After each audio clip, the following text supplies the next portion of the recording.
Hello students, कैसे हैं आप लोग और कैसी चल रही है आप लोग की तैयारी। आई होप कि आप सभी अच्छे होंगे और आपकी तैयारी भी बहुत ही अच्छे से चल रही होगी। माई सेल्फ शुभम गोस्वामी आप सभी की तैयारी को और भी बेहतरीन बनाने के लिए मैं आपके लिए लेकर आ चुका हूं क्लास 12 फिजिक्स का एक बहुत ही इंपॉर्टेंट वीडियो। देखिए स्टूडेंट, आज का ये वीडियो उन सभी स्टूडेंट्स के लिए इंपॉर्टेंट है जो 12th में है और जिनको 2023 बोर्ड एग्जाम देना है, क्योंकि ये वीडियो अगर आपने नहीं देखा तो आप फिजिक्स की तैयारी अच्छे से नहीं कर पाएंगे। क्योंकि इस वीडियो में मैं आपके लिए लेकर आया हूं क्लास 12 फिजिक्स के सभी महत्वपूर्ण जो आपके लघु उत्तरीय प्रश्न है, ठीक है, जो आपके फिजिक्स के लघु उत्तरीय प्रश्न है वो मैं आपको इस वीडियो में बताऊंगा। देखिए स्टूडेंट, 12th फिजिक्स के पेपर में जो सबसे ज्यादा नंबर के क्वेश्चन आते हैं वो लघु उत्तरीय प्रश्न ही आते हैं। तो आज के इस वीडियो में मैं आपको पूरे फिजिक्स के यानी कि चैप्टर 1 से लेकर चैप्टर 14 तक पूरे फिजिक्स के जितने भी महत्वपूर्ण लघु उत्तरीय प्रश्न हैं वो सभी मैं आपको इस वीडियो में बताने वाला हूं। तो ये एक महा मैराथन क्लास है, आपको ध्यान से इस वीडियो को शुरू से लेकर लास्ट तक देखना है और कॉपी पेन लेकर बैठना है और एक एक क्वेश्चन को नोट करना है, क्योंकि इस वीडियो में मैं आपको टोटल 35 क्वेश्चन बताऊंगा, ठीक है, 35 महत्वपूर्ण लघु उत्तरीय प्रश्न पूरे फिजिक्स के। अगर आप इन 35 प्रश्नों को पढ़कर जाएंगे तो लघु उत्तरीय प्रश्न का एक भी नंबर नहीं कटेगा, क्योंकि इन्हीं 35 क्वेश्चन में से आपके बोर्ड एग्जाम में क्वेश्चन आएंगे, ठीक है। अब मेरा तो काम है, मैं आपको बता रहा हूं, अब आप लोग कैसे पढ़ रहे हैं उसको देख रहे हैं, नोट कर रहे हैं कि नहीं कर रहे हैं वो आपके ऊपर डिपेंड है, ठीक है। मेरे पर्सनल एक्सपीरियंस से ये 35 क्वेश्चन आपको पढ़कर जाना है ताकि लघु उत्तरीय प्रश्न का एक भी नंबर ना कटे, ठीक है। तो चलिए वीडियो को स्टार्ट करते हैं। वीडियो स्टार्ट करने से पहले इस वीडियो को लाइक कर दीजिएगा, चैनल पर नए चैनल को भी सब्सक्राइब कर लीजिएगा ताकि सभी वीडियो आपको टाइम से मिलते रहे। चलिए सबसे पहले हम क्वेश्चन देखते हैं, क्योंकि सबसे पहला क्वेश्चन हमारा सबसे पहले चैप्टर से होगा। एक एक क्वेश्चन मैं आपको बताऊंगा। सबसे पहला क्वेश्चन है कूलाम का वैद्युत बल संबंधी नियम लिखिए। जहां तक हो सकेगा मैं आपको आंसर भी बताऊंगा, ठीक है, ध्यान से समझिएगा, ठीक है। सबसे पहला क्वेश्चन फर्स्ट चैप्टर से है, कूलाम का वैद्युत बल संबंधी नियम लिखिए। तो मैंने आपको बताया था दो स्थिर बिंदु आवेशों के बीच लगने वाला आकर्षण अथवा प्रतिकर्षण बल उन दोनों आवेशों के गुणनफल के अनुक्रमानुपाती तथा उनके बीच की दूरी के वर्ग के व्युत्क्रमानुपाती होता है, ठीक है। यानी कि F इक्वल टू मैंने आपको बताया था 1/4 pi epsilon not into Q1 upon R square, ठीक है। तो दो स्थिर बिंदु आवेशों के बीच लगने वाला जो बल होता है F, ठीक है, वो दोनों आवेशों के गुणनफल के अनुक्रमानुपाती तथा उनके बीच की दूरी के वर्ग के व्युत्क्रमानुपाती होता है। देखिए आंसर मैं आपको उतना ही बताऊंगा जितना आप समझ सकें, क्योंकि लघु उत्तरीय प्रश्नों का अगर मैं आंसर बताऊंगा तो 35 क्वेश्चन पढ़ाते पढ़ाते 2-3 घंटे चले जाएंगे, ठीक है। तो इनका आंसर मैं आपको आगे बताऊंगा, लेकिन अभी क्वेश्चन समझ लीजिए कि कौन सा क्वेश्चन इंपॉर्टेंट है, ये जानना जरूरी है, ठीक है। तो ये आपका होगा कूलाम का वैद्युत बल संबंधी नियम, ठीक है। यहां पर एप्सिलॉन नॉट है निर्वात की विद्युतशीलता, Q1 Q2 है आवेश, दोनों आवेश, R स्क्वायर है, R क्या है, दोनों आवेशों के बीच की दूरी। समझ में आ गया, नो प्रॉब्लम। दूसरा क्वेश्चन देखिए जो इंपॉर्टेंट है लघु उत्तरीय प्रश्न में, उसको समझिए। ये है वैद्युत फ्लक्स से क्या तात्पर्य है, इसे आवश्यक सूत्र देते हुए समझाइए। यानी कि व्हाट इज इलेक्ट्रिक फ्लक्स, ठीक है। आपने वैद्युत फ्लक्स पढ़ा होगा फर्स्ट चैप्टर में। देखिए चैप्टर में आपको ऑलरेडी पढ़ा चुका हूं, full chapter in one video भी बता चुका हूं। अगर आप चैप्टर नहीं पढ़ेंगे तो इनका आंसर कैसे दे पाएंगे, ठीक है। तो चैप्टर्स को जाकर पहले पढ़ लीजिए, तभी आपके समझ में आएगा, ठीक है। तो दूसरा क्वेश्चन ये है, बहुत ज्यादा इंपॉर्टेंट है, समझ में आया, इसको भी नोट कर लीजिए आप लोग। अब चलिए तीसरा क्वेश्चन देखते हैं क्या है। ज्यादातर मैं क्वेश्चन बताऊंगा, कुछ क्वेश्चन का मैं आंसर भी बताऊंगा, जो छोटे छोटे क्वेश्चन है, ठीक है। समझ में आ गया। तीसरा क्वेश्चन देखिए क्या है, सिद्ध कीजिए कि निरक्षीय स्थिति में किसी बिंदु पर वैद्युत द्विध्रुव द्वारा वैद्युत विभव शून्य होता है। अब ये क्वेश्चन हमारे दूसरे चैप्टर से है जिसका नाम है स्थिर विद्युत विभव तथा धारिता। यानी कि आपको सिद्ध करना है कि जो निरक्षीय स्थिति में किसी बिंदु पर विद्युत विभव होता है वो 0 होता है। ये क्यों होता है इसको आप लोग प्रूफ कीजिए, ठीक है। That's a very important derivation. तो इसको आपको लघु उत्तरीय प्रश्नों में पढ़कर जाना, क्योंकि ये आता है, अक्सर आता है, ठीक है। समझ में आ गया ये क्वेश्चन भी। नेक्स्ट क्वेश्चन, ये सभी क्वेश्चन जो मैं बता रहा हूं अगर आपने इसको नहीं पढ़ा तो लघु उत्तरीय प्रश्नों में आपका नंबर कटेगा। अगर आप इसको पढ़कर जाएंगे, पूरे फिजिक्स के मैंने 35 क्वेश्चन में आपको बताऊंगा, उसको आप नोट कर लीजिएगा, लिख लीजिएगा, ठीक है, समझ में आ जाएगा। समझ में आया। चौथा क्वेश्चन देखिए विभव प्रवणता। देखिए यहां पर थोड़ी गलती हो गई है, इसको कट कर दीजिए, प्रकता लिख दिया गया है, इसको आपको लिखना है प्रवणता, विभव प्रवणता, ठीक है, से आप क्या समझते हैं।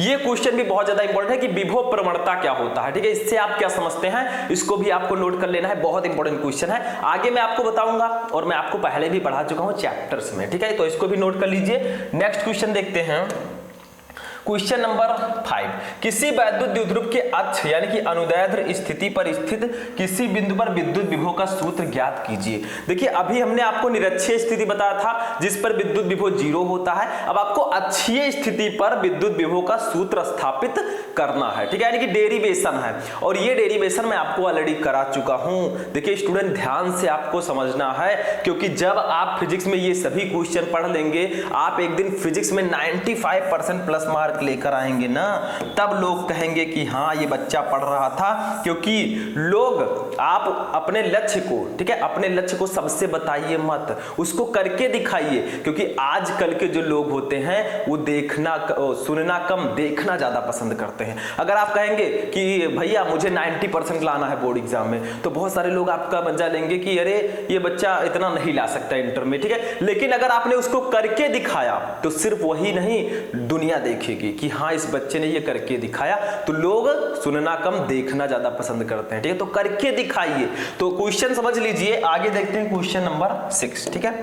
क्वेश्चन नंबर 6 क्या है, धारा घनत्व J से आप क्या समझते हैं, इसका मात्रक m के 80 पद्धति में लिखिए तथा विमा सूत्र लिखिए। तो धारा घनत्व J इक्वल टू मैंने आपको बताया था क्या होता है, I/A, ठीक है, J इक्वल टू होता है I/A।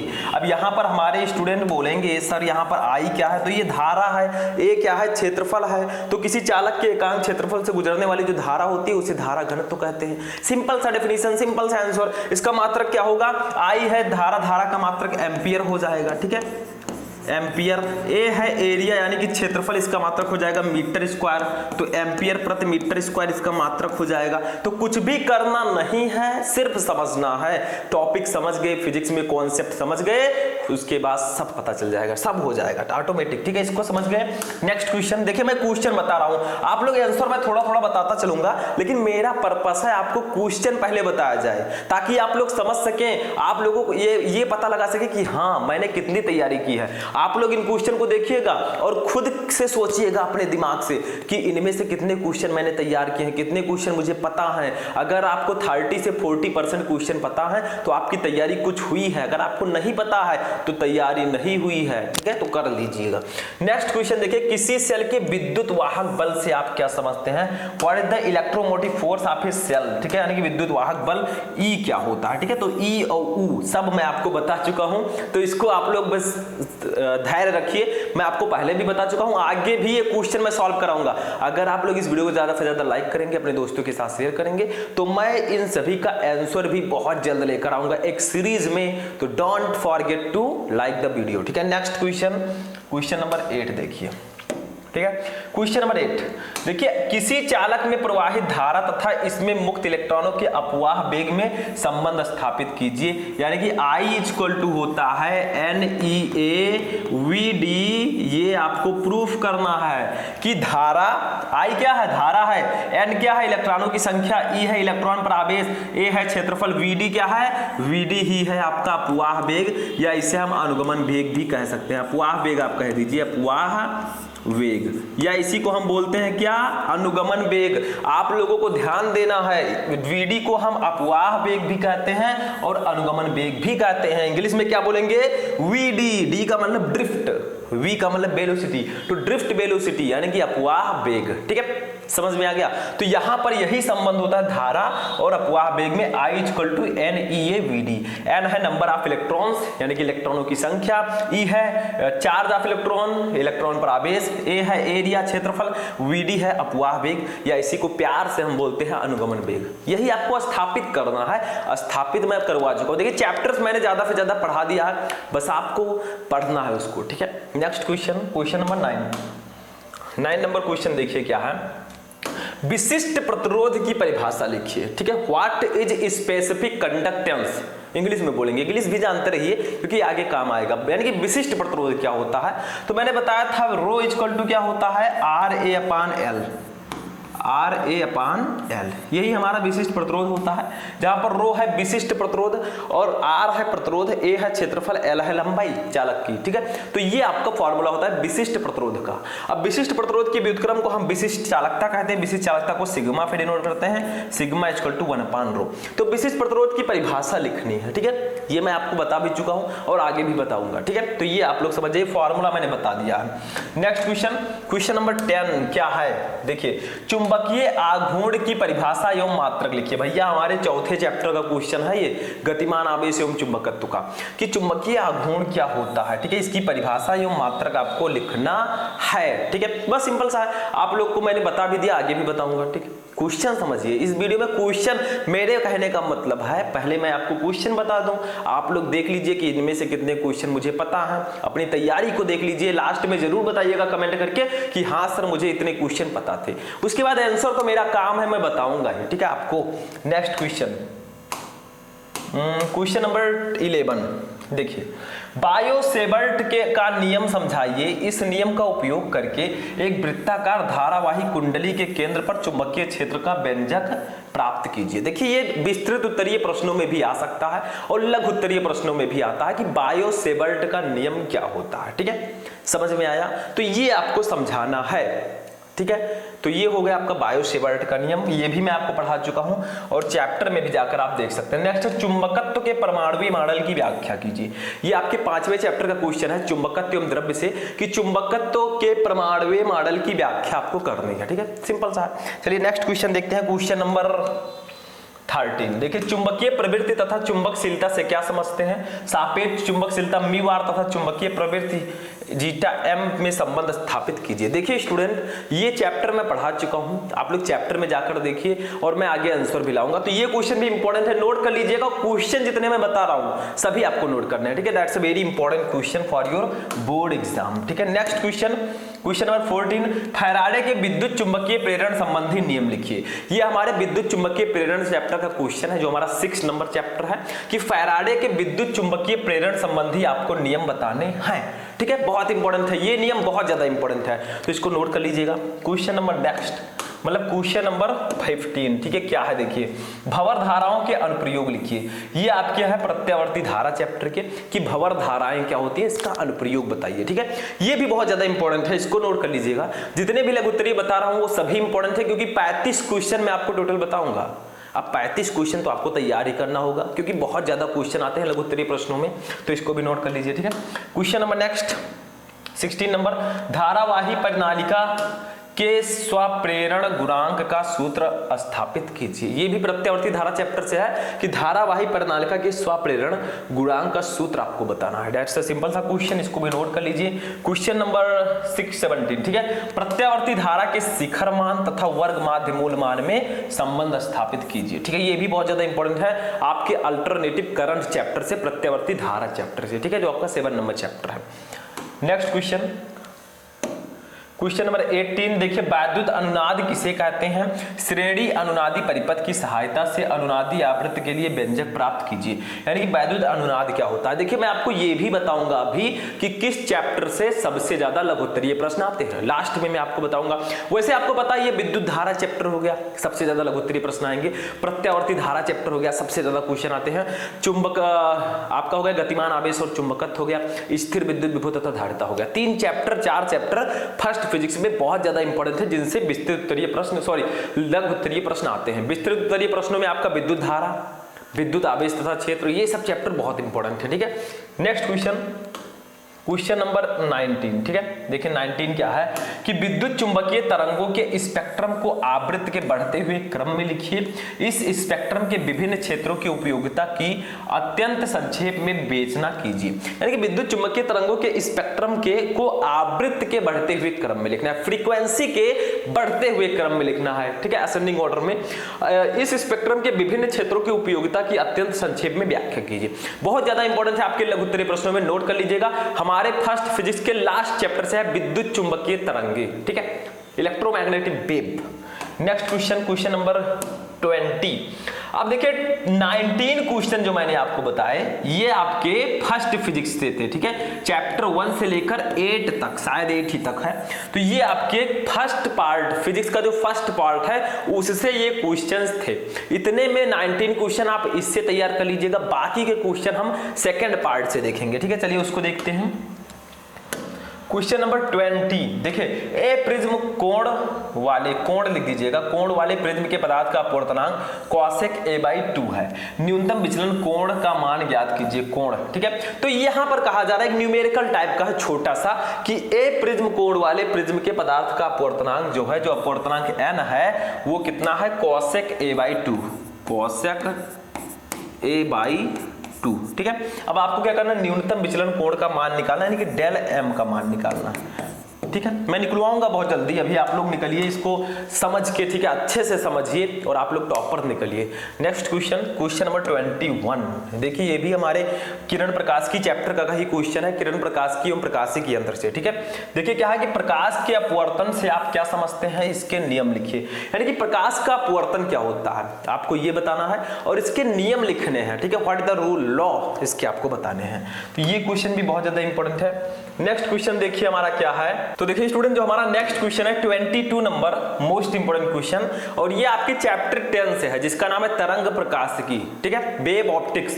देखिए क्या है, दो तरंगों की तीव्रताओं, यहाँ पर तीव्रता कर दीजिएगा, ठीक है, तीव्रताओं का अनुपात 1:9 है। यदि दोनों तरंगे व्यतिकरण करती हो तो परिणामी तरंग की अधिकतम तथा न्यूनतम तीव्रताओं का अनुपात ज्ञात कीजिए।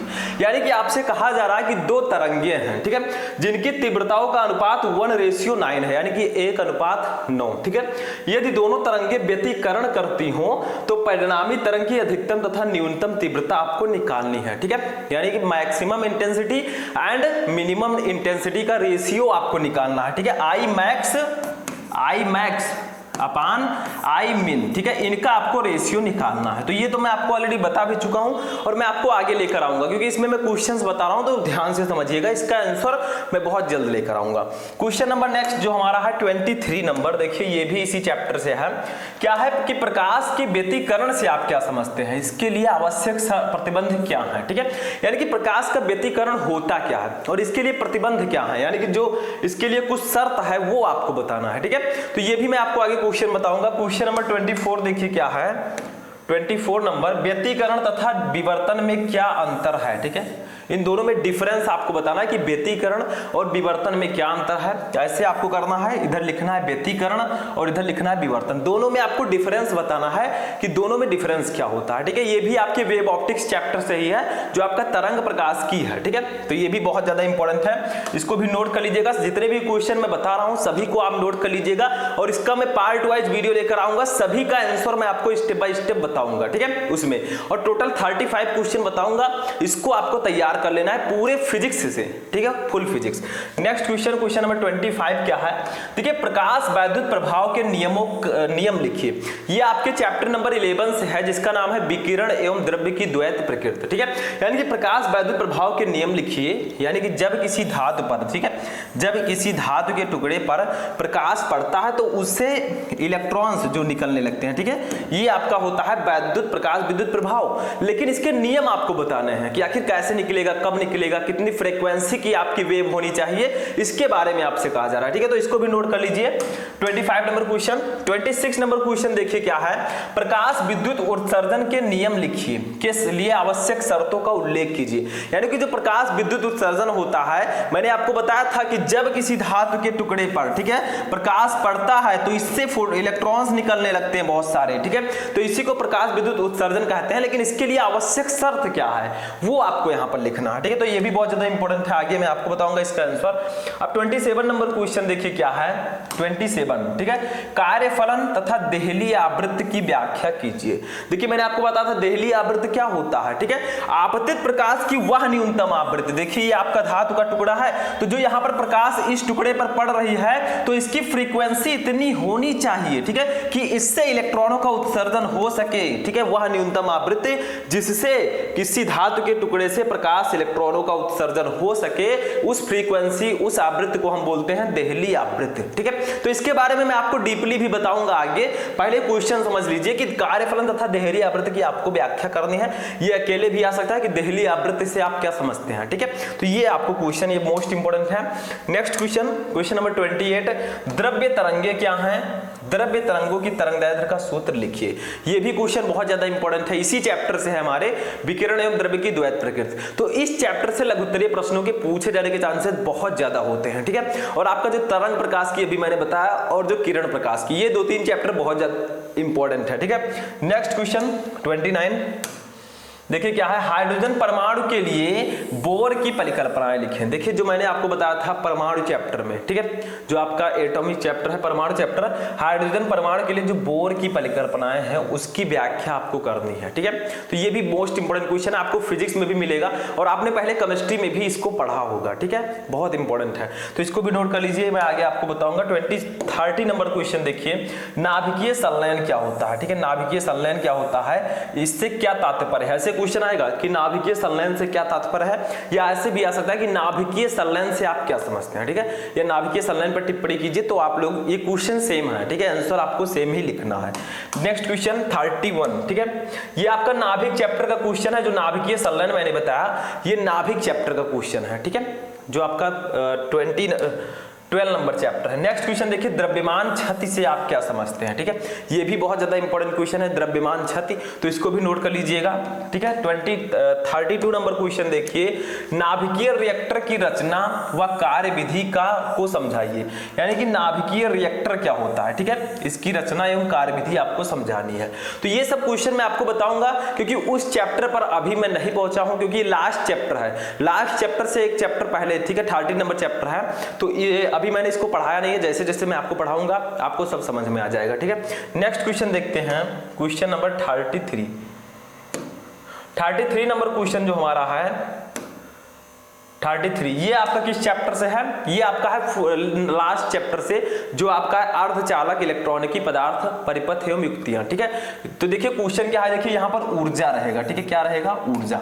तो ऊर्जा बैंड के आधार पर चालक, अचालक एवं अर्धचालक में अंतर स्पष्ट कीजिए। यानी कि आपको ऊर्जा बैंड के आधार पर कंडक्टर, सेमी कंडक्टर एंड ये आपका जो अचालक है, ठीक है, इसमें आपको डिफरेंस बताना है ऊर्जा बैंड के आधार पर। ठीक है, तो ये भी मोस्ट इंपोर्टेंट क्वेश्चन है। 33 नंबर क्वेश्चन। 34 नंबर क्वेश्चन देखिए, हमारे लास्ट चैप्टर से ही है कि फोटोडायोड की संरचना एवं कार्यफलन का वर्णन कीजिए। देखिए ये फोटोडायोड, एलईडी, ठीक है, ये चैप्टर, इस चैप्टर से ये सभी क्वेश्चन पूछे जाने के चांसेस बहुत ज्यादा होते हैं आपके लघुत्तरीय प्रश्नों में। ठीक है, तो ये भी मोस्ट इंपोर्टेंट क्वेश्चन है कि फोटोडायोड क्या होता है, उसकी संरचना और कार्य विधि आपको बतानी है। लास्ट चैप्टर हमारा ये 14 नंबर। ठीक है, अब हमारे इस सेक्शन का जो लास्ट क्वेश्चन आता है 35 नंबर, मैंने आपको बताया था एलईडी क्या है, इसका सिद्धांत समझाइए।